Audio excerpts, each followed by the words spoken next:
These are Whispers from the Dale. No, my name is not Dale. Dale simply means valley, my friend. Hello everyone. How are you doing today? This is going to be an audio-only upload. I'd like to start out with a subscriber update. I've gotten two new subscribers since my last video.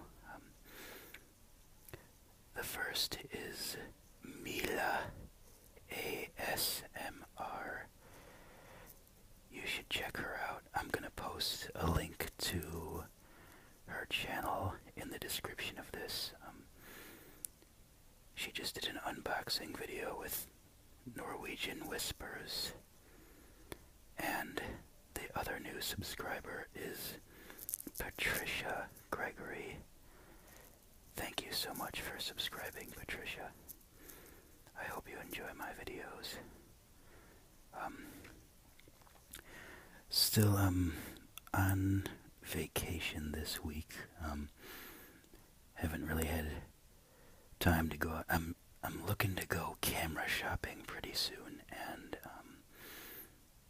looking to set up the new microphone, the Yeti microphone soon, but still not all that technologically savvy, and so I wanted to get something uploaded in the meantime.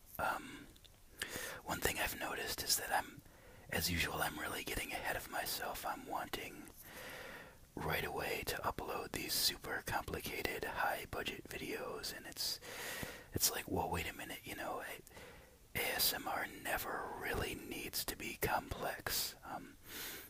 If you look at the first ASMR artist ever, Whispering Life, her videos were typically very impromptu, usually just her pointing her phone camera at something in the beginning and whispering, and that's all you really need. It's so relaxing. So I don't know why I'm trying to get on myself about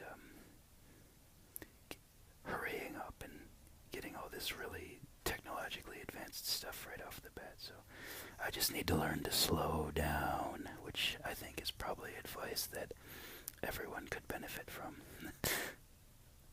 So it's a cold, windy day, finally. It's been a little bit too hot here for my liking for October. I typically like the full cycle of the 4 seasons, and it's just been too hot lately. But today is a nice, cold, windy day. I know that sounds weird to hear someone say, but I love that kind of stuff. And in the spirit of October, in the spirit of Halloween, I'm going to read a little bit of Bram Stoker's Dracula, mostly because it's public domain and I don't want any copyright issues. There are a lot of much more talented ASMR artists that have read from this before, but I love this book, so I'm going to do it anyway. I don't know, my tablet seems to be inconsistent with how long it can record things for, so if this is uploaded in a few different parts, or if the recording gets cut off for any reason, I apologize, and yeah, so here goes. I'm not going to be reading it from the beginning or anything, just a few of the chapters that I remembered that I liked.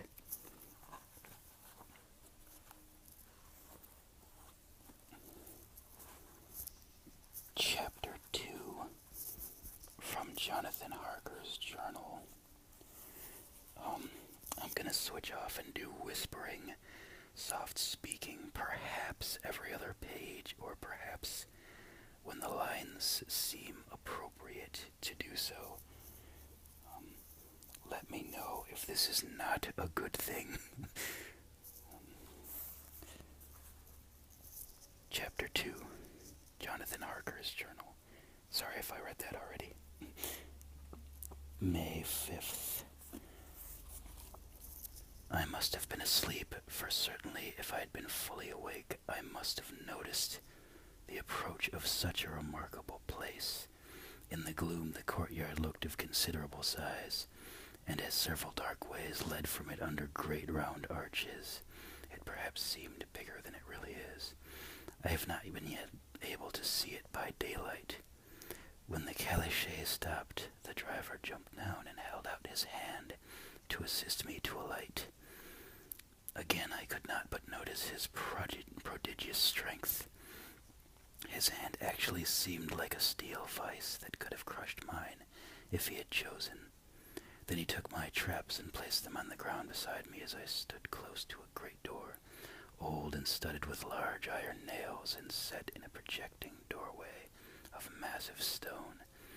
I could see even in the dim light that the stone was massively carved, but that the carving had been much worn by time and weather. As I stood, the driver jumped again into his seat and shook the reins. The horses started forward, and trap and all disappeared down one of the dark openings. I stood in silence where I was, for I did not know what to do. Of bell or knocker there was no sign. Through these frowning walls and dark window openings it was not likely that my voice could penetrate. The time I waited seemed endless, and I felt doubts and fears crowding upon me.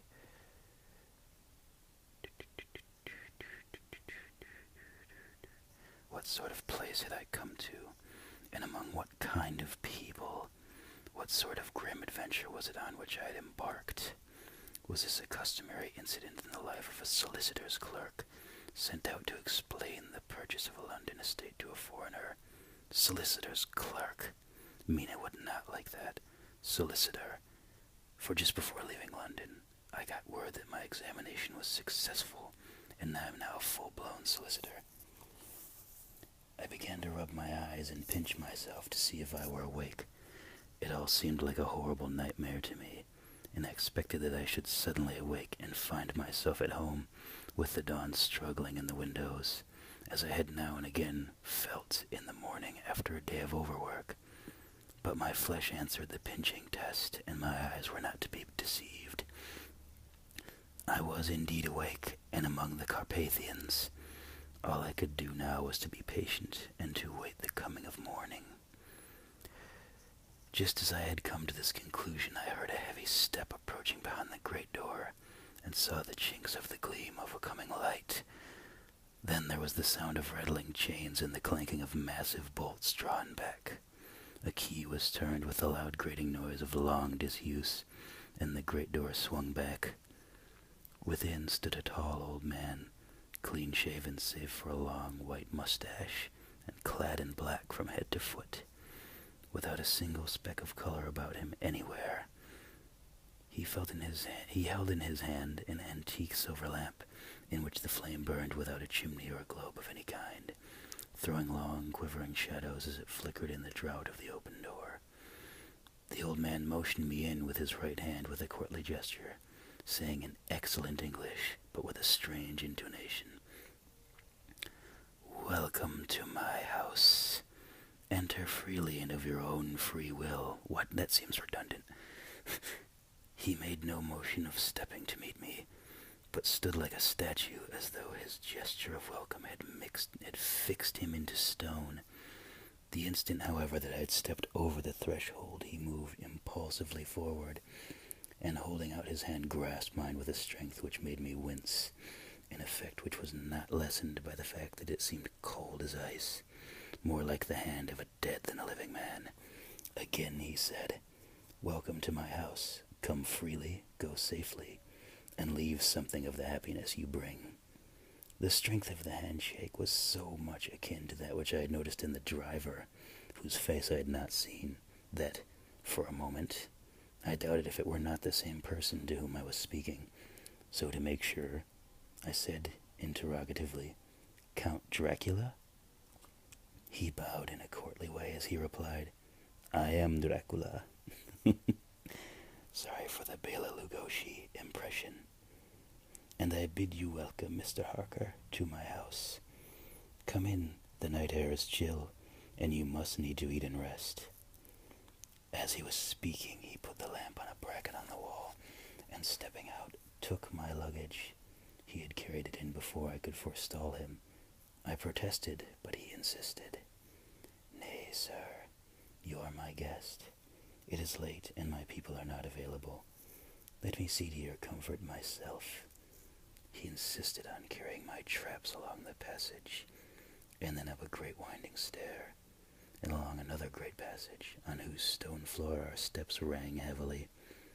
At the end of this he threw open a heavy door, and rejoiced to see a well-lit room in which a table was spread for supper, and on whose mighty hearth a great fire of logs, freshly replenished, flamed and flared.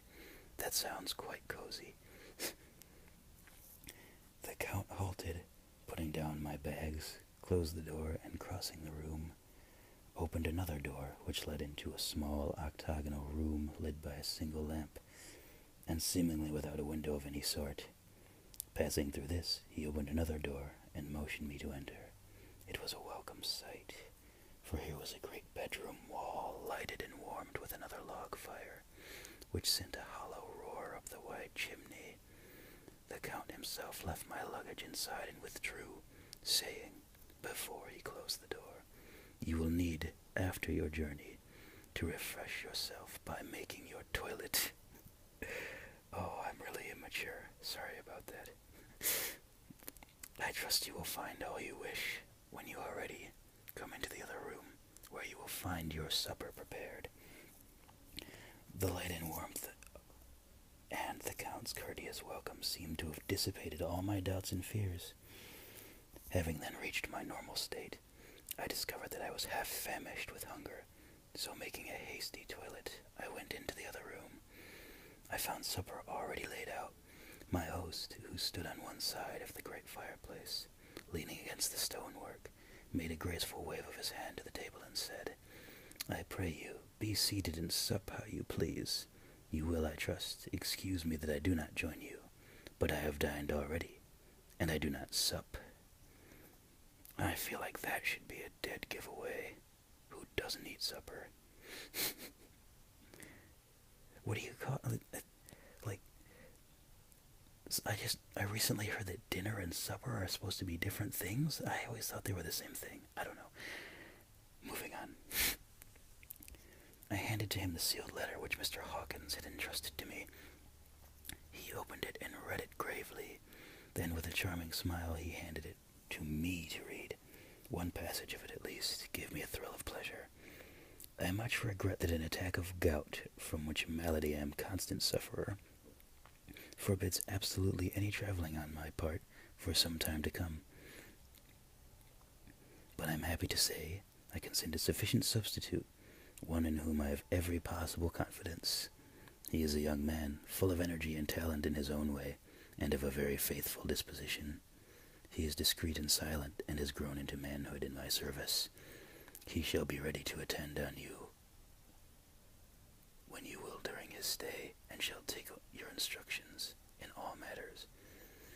The Count himself came forward and took off the cover of a dish, and I fell to at once on an excellent roast chicken. How is he so good at cooking?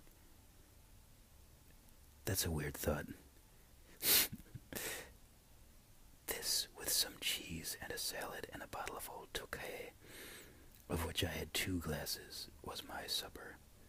During the time I was eating it, the Count asked me many questions as to my journey, and I told him by degrees all I had experienced. By this time I had finished my supper, and by my host's desire had drawn up a chair by the fire and begun to smoke a cigar which he had offered me, at the same time excusing himself that he did not smoke. He went to a lot of effort to get these things for Jonathan. He's got food that he doesn't eat, and he's got cigars that he doesn't smoke. I don't know, man. I feel like Jonathan should already be worried. I had now an opportunity of observing him, and found him of a very marked physiognomy. His face was strong, a very gentle aquiline, with high bridge of the thin nose and peculiarly arched nostrils, with lofty domed forehead and hair growing scantily around the temples, but profusely everywhere. His eyebrows were very massive, almost meeting over the nose, and with bushy hair that seemed to curl in its own profusion. The mouth, so far as I could see, under the heavy mustache, was fixed and rather cruel-looking, with peculiarly sharp white teeth. These protruded over the lips, whose remarkable ruddiness showed astonishing vitality in a man of his years. For the rest, his ears were pale, and at the top extremely pointed. The chin was broad and strong, and the cheeks firm, though thin. The general effect was one of extraordinary pallor. See, the handsome vampire thing came kinda later. I feel like Bela Lugosi looks a lot different than this man that they're describing. Sounds more like the vampire in Nosferatu. Hitherto I had noticed the backs of his hands as they lay on his knees in the firelight, and they had seemed rather white and fine, but seeing them now close to me, I could not but notice that they were rather coarse, broad with squat fingers. Strange to say, there were hairs in the center of the palm. The nails were long and fine, and cut to a sharp point. As the Count leaned over me and his hands touched me, I could not repress a shudder. There you go, you're finally being appropriately freaked out, Jonathan. It may have been that his breath was rank, but a horrible feeling of nausea came over me, which, do that I would, I could not conceal. The Count, evidently noticing it, drew back, and with a grim sort of smile, which showed more than he had yet done his protuberant teeth, sat himself down again on his own side of the fireplace. We were both silent for a while, and as I looked towards the window, I saw the first dim streak of the coming dawn. There seemed a strange stillness over everything, but as I listened, I heard, as if from down below in the valley, the howling of many wolves. The Count's eyes gleamed, and he said, "Listen to them, the children of the night. What music they make." Seeing, I suppose, some expression in my face, strange to him, he added, "Ah, sir, you dwellers in the city cannot enter the feelings of an old hunter." Then he rose and said, "But you must be tired. Your bedroom is all ready, and tomorrow you shall sleep as late as you will. I have to be away till the afternoon, so sleep well, and dream well." With a courteous bow, he opened for me himself the door to the octagonal room, and I entered my bedroom. I am all in a sea of wonders. I doubt, I fear, I think strange things which I dare not confess to my own soul. God keep me, if only for the sake of those dear to me. May 7th. It is again early morning, but I have rested and enjoyed the last 24 hours. I sleep till late in the day, and awoke of my own accord. When I had dressed myself, I went into the room where we had supped, and found a cold breakfast laid out, with coffee kept hot by the pot being placed on the hearth. There was a card on the table, on which was written, "I have to be absent for a while. Do not wait for me. Signed, D." So I set to and enjoyed a hearty meal. When I had done, I looked for a bell, so that I might let the servants know I had finished, but I could not find one. There are certainly odd deficiencies in the house, considering the extraordinary evidences of wealth which are around me. The table service is of gold, and so beautifully wrought that it must be of immense value.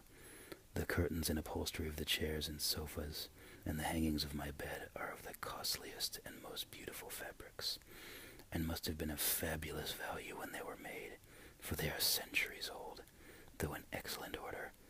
I saw something like them in Hampton Court, but they were worn and frayed and moth-eaten. But still in none of the rooms is there a mirror.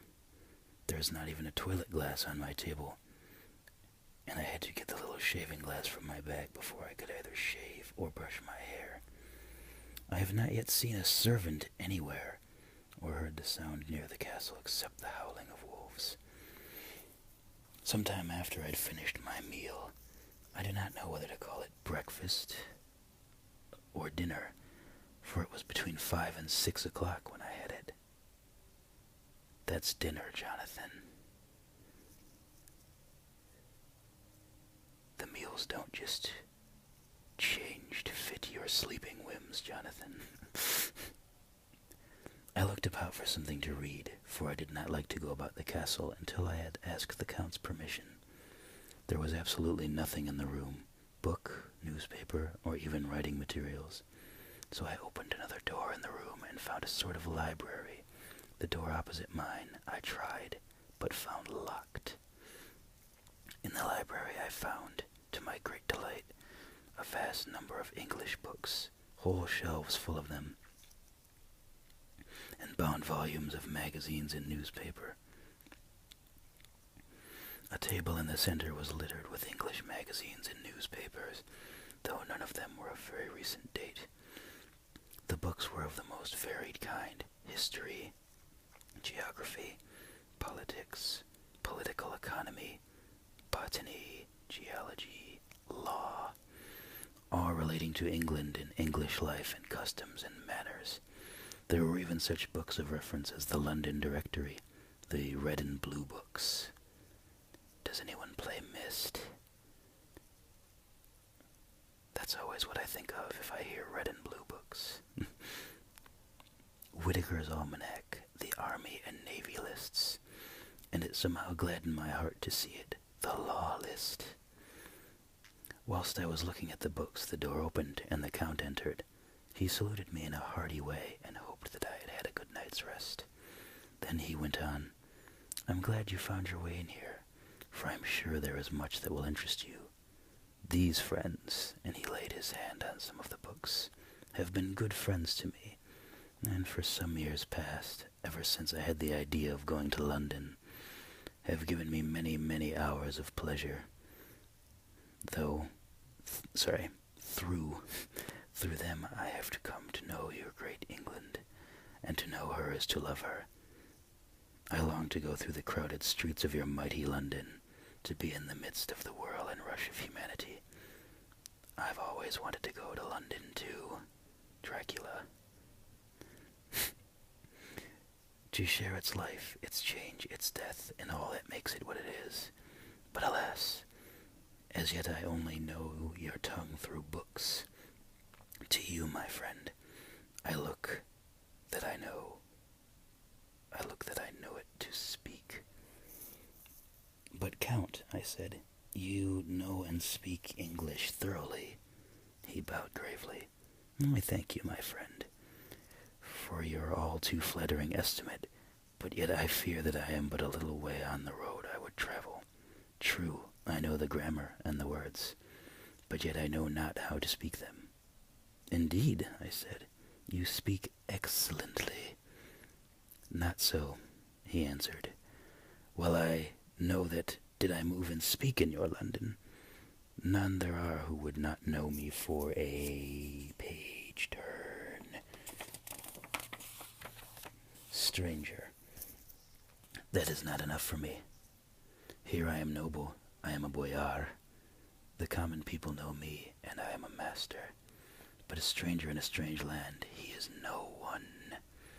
Men know him not, and to know not is to care not for. I am content, if I am like the rest, so that no man stops if he sees me, or pauses in his speaking if he hears my words. Ha! A stranger. I have been so long master that I would be master still, or at least that none other should be master of me. You come to me not alone as agent of my friend Peter Hawkins of Exeter, to tell me all about my new estate in London. You shall, I trust, rest here with me for a while, so that by our talking I may learn the English intonation, and I would that you tell me when I make error, even of the smallest, in my speaking. I am sorry that I had to be away so long today, but you will, I know, forgive one who has so many important affairs in hands." "Of course," I said, all I could about being willing, and asked if I might come into that room when I chose. He answered, "Yes, certainly," and added, "You may go anywhere you wish in the castle, except where the doors are locked. where of course you will not wish to go. There is reason that all things are as they are, and did you see with my eyes, and know with my knowledge, you would perhaps better understand. I said I was sure of this, and then he went on. See, he's like not even trying to hide his shadiness anymore. But I guess when you're powerful as all hell, you don't really have to. We are in Transylvania, and Transylvania is not England. Our ways are not your ways, and there shall be to you many strange things. Nay, from what you have told me of your experiences already, you know something of what strange things there may be. This led to much conversation, and as it was evident that he wanted to talk, if only for talking's sake, I asked him many questions regarding things that had already happened to me or come within my notice. Sometimes he sheered off the subject, or turned the conversation by pretending not to understand, but generally he answered all I asked most frankly. Then as time went on, and I had got somewhat bolder, I asked him some of the things that preceding night, as for instance, why the coachman went to the places where he had seen the blue flames. He then explained to me that it was commonly believed that on a certain night of the year, last night, in fact, when all evil spirits are supposed to have unchecked sway, a blue flame is seen over any place where treasure has been concealed. Oh yeah, that's perfectly normal, Drac. Not freaky at all for you to say something like that. That treasure has been hidden, he went on. In the region which you came last night, there can be little doubt. For it was the ground fought over for centuries by the Wallachian, the Saxon, and the Turk. Why, there is hardly a foot of soil in all this region that has not been enriched by the blood of men, patriots or invaders. In the old days there were stirring times, when the Austrian and the Hungarian came up in hordes, and the patriots went out to meet them, men and women, the aged and the children too, and waited their coming on the rocks above the passes, that they might sweep destruction on them with their artificial avalanches. When the invader was triumphant, he found but little, for whatever there was had been sheltered in the friendly soil. But how, said I, can it have remained so long undiscovered, when there is a sure index to it if men will but take the trouble to look? The Count smiled, and as his lips ran back over his gums, the long, sharp, canine teeth showed out strangely. He answered, because your peasant is at heart a coward and a fool. Those flames only appear on one night, and on that night no man of this land will, if he can help it, stir without his doors. And, dear sir, even if he did, he would not know what to do. Why, even the peasant that you tell me of, who marked the place of the flame, would not know where to look in daylight, even for his own work. Even you would not, I dare be sworn, be able to find these places again? Well, there you are right, I said. I know no more than the dead were even to look for them. Then we drifted into other matters. Come, he said, at last, tell me of London, and of the house which you have procured for me. With an apology for my remissness, I went into my room to get the papers from my bag. Whilst I was placing them in order, I heard a rattling of china and the silver in the next room, and as I passed through, noticed that the table had been cleared and the lamp lit, for it was by this time deep into the dark. The lamps were also lit in the study or library, and I found the Count lying on the sofa, reading, of all things in the world, an English Bradshaw's Guide. Oh, I don't know the significance of that, but I guess that was a pretty strange thing for him to do. When I came in, he cleared the books and papers from the table, and with him I went into plans and deeds and figures of all sorts. He was interested in everything, and asked me a myriad of questions about the place and its surroundings. He clearly had studied beforehand all he could get on the subject of the neighborhood, for he evidently, at the end, knew very much more than I did. When I remarked this, he answered, well, but my friend, is it not needful that I should?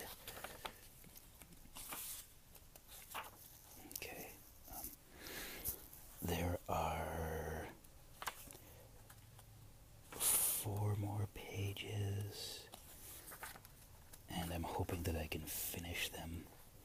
I'm not sure how much longer this thing will record, but if this gets cut off, I'll probably record another one within the next 2 days or so. Is it not needful that I should? When I go there I shall be all alone, and my friend Harker Jonathan, nay, pardon me, I fall into my country's habit of putting your patronymic first. My friend Jonathan Harker will not be by my side to correct and aid me. He will be in Exeter, miles away, probably working at papers of the law with my other friend, Peter Hawkins. So, we went thoroughly into the business of the Purchase estate at Purfleet when I had told him the facts and got his signature to the necessary papers, and had written a letter with them ready to post to Mr. Hawkins. He began to ask me how I had come across so suitable a place. I read to him the notes which I had made at the time, and which I inscribe here.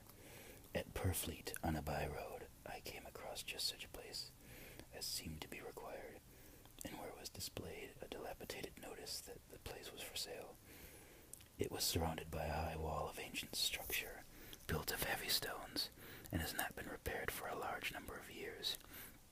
The closed gates are of heavy old oak and iron, all eaten with rust. The estate is called Carfax, no doubt a corruption of the old quatreface,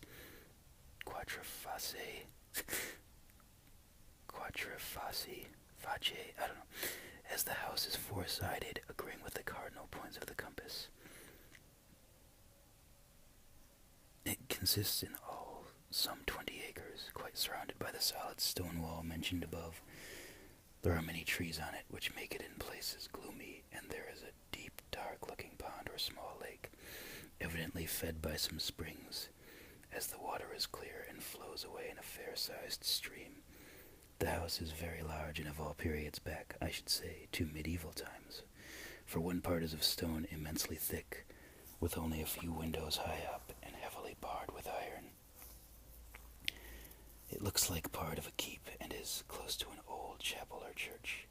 I could not enter it, as I had not the key of the door leading to it from the house, but I have taken with my Kodak views of it from various points. The house has been added, but in a very struggling way, and I can only guess at the amount of ground it covers, which must be very great. There are but few houses close at hand, one being a very large house only recently added to and formed into a private lunatic asylum. It is, however, visible from the grounds. When I had finished, he said, "I am glad that it is old and big. I myself am of an old family, and to live in a new house would kill me. A house cannot be made habitable in a day, and after all, how few days go up to make up a century. I rejoice that there is a chapel of old times. Transylvanian nobles love not to think that our bones may lie amongst the common dead. I seek not gaiety nor mirth. The bright voluptuousness of March sunshine and sparkling waters please the young and gay. I am no longer young, and my heart, through weary years of mourning over the dead, is attuned to mirth. Moreover, the walls of my castle are broken. The shadows are many, and the wind breathes cold through the broken battlements and casements. I love the shade and the shadow, and would be alone with my thoughts when I may." Somehow his words and his look did not seem to accord, or else it was that his cast of face made his smile look malignant and saturnine. Presently, with an excuse, he left me, asking me to pull my papers together. He was some little time away, and I began to look at some of the books around me.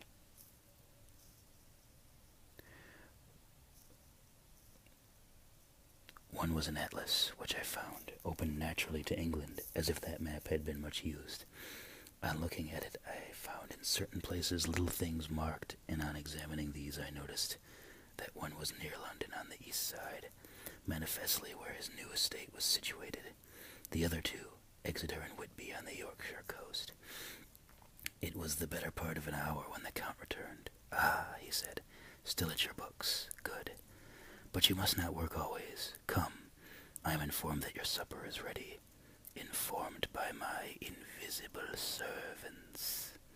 He didn't really say that, I made that up.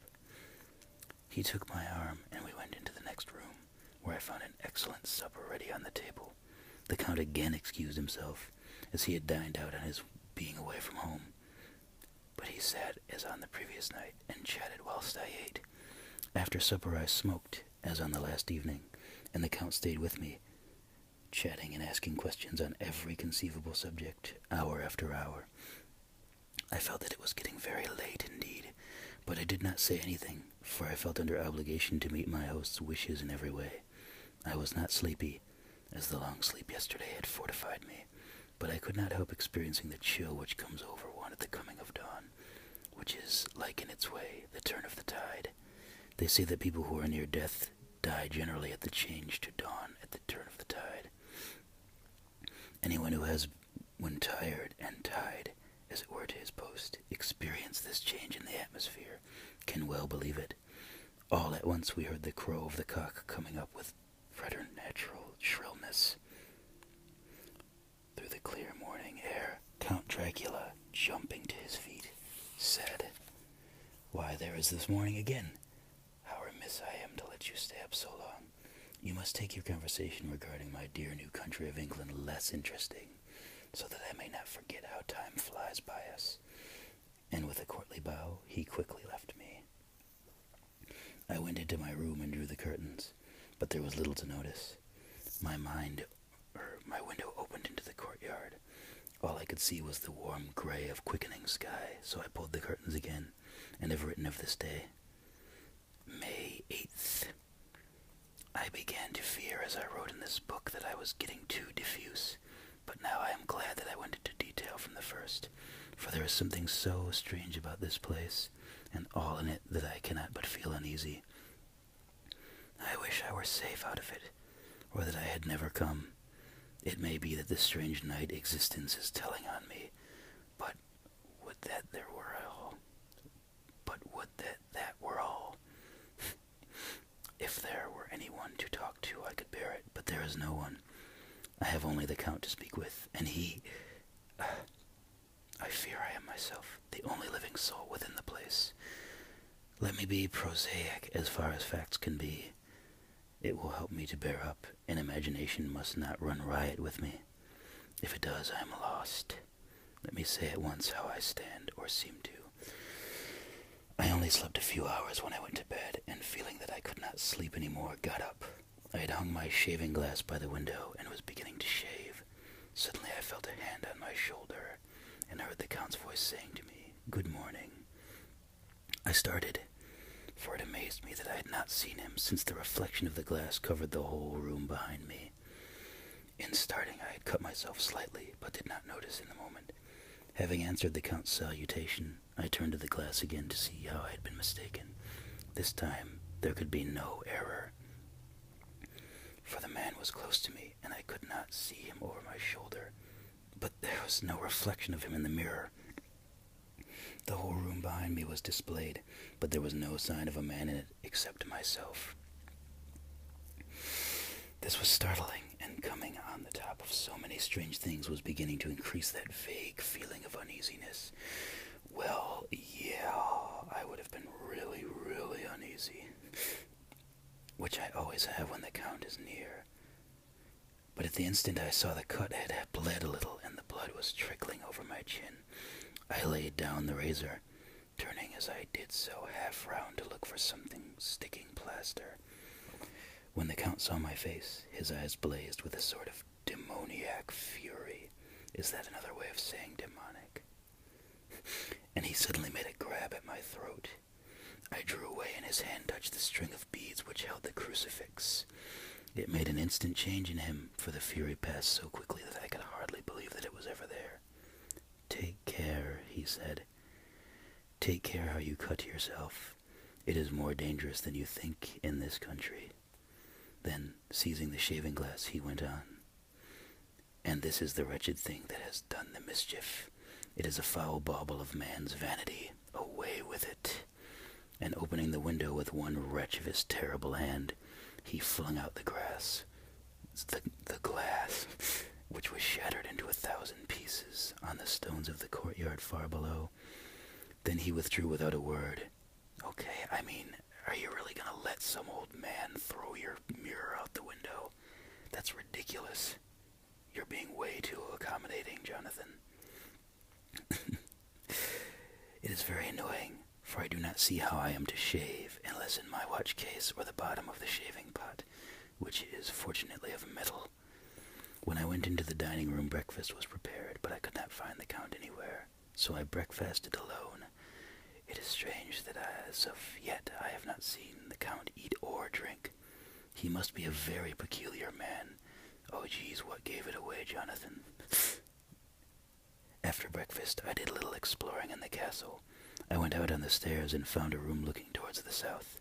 The view was magnificent, and from where I stood there, with every opportunity of seeing it. The castle is on the very edge of a terrific precipice.